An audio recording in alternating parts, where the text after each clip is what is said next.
ஆண்டவர் கொடுத்தது இப்போ சீஷர்களை பார்த்து சொன்ன மாதிரி போய் சகல ஜாதிகளுக்கும் சுவிசேஷம் சொல்லி சீஷராக்குங்க.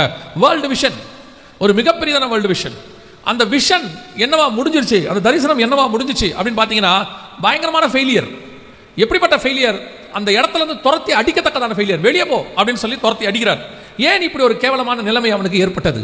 இதே மாதிரி நிலைமை நிறைய பேருக்கு நடந்திருக்குது, நிறைய பேருக்கு நடந்திருக்கு. இப்போ சிம்சோனை தெரியும். சிம்சோன் மாதிரி ஒரு ஜெயண்ட்டை நீங்கள் பார்க்கவே முடியாது. யூனிக்கான அழைப்பு, அவனுக்கு கொடுக்கப்பட்ட அழைப்பு யூனிக். அதுக்கு முன்னாடி பின்னாடி அப்படி ஒரு ஆள் இல்லை, அந்த மாதிரி ஒரு அழைப்பு. ஆனால் கடைசியில் அவன் எப்படி மரித்து போனான்னு பார்த்தீங்கன்னா கோமாளியை போல ஜோக்கரா இருந்தாராமா. வேடிக்கை காட்டும்படி கொண்டு வந்து நிறுத்தி இருந்தாங்களா. 2 கண்ணு போயிருந்துச்சு. கர்த்தருடைய கிருபையினால அவன் மரணம் கர்த்தருக்குள் இருந்துச்சு. ஆனால் அவனுடைய உலக பிரகாரமான முடிவு ஒரு கோமாளியை போல அவன் மரித்து போனான். எல்லாருக்குமே கர்த்தர் அப்படித்தான் ஒரு அழைப்பு வச்சிருக்கிறார். ஈச் அண்ட் எவ்ரிபடி, நம்ம அத்தனை பேருக்குமே ஒரு ஹெவன்லி விஷன் இருக்கு. பொதுவாக நாம் அதை பற்றி யோசிக்கிறதே இல்லை. நம்மளை பொறுத்த வரைக்கும் நம்ம ஒரு அப்பா அம்மாவுக்கு பிறந்தோம், வளர்றோம், நமக்கு ஒரு ஒரு ஆம்பிஷன் இருக்குன்னு சொல்லுவாங்க. என்னன்னா எதிர்காலத்தில் என்ன படிக்கணும், என்ன பண்ணணும், எப்படி வரணும்.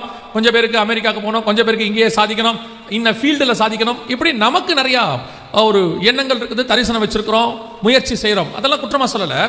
ஆனால் படைத்த தேவனுக்கு உங்கள் மேலே ஒரு திட்டம் இருக்கிறது. God has a heavenly plan. அவருக்கான ஒரு பரலோகத்தின் தரிசனம் நமக்கு ஆண்டவர் இந்த பூமியில கொண்டு வந்ததுக்கு ஈச் அண்ட் எவரிபடி எல்லாருக்கும் இருக்கு. ஆதாமிலிருந்து கடைசியா யோவான் வெளிப்படுத்தின விசேஷம் கொடுத்த யோவான் வரைக்கும் ஒவ்வொருத்தர் மேலேயும் ஒரு பிளான் இருந்துச்சு.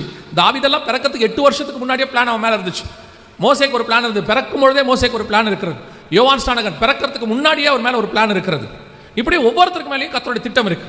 ஆனால் அந்த திட்டம் கடைசியாய் நல்லபடியாக முடியுதா? அதான் கேள்வி.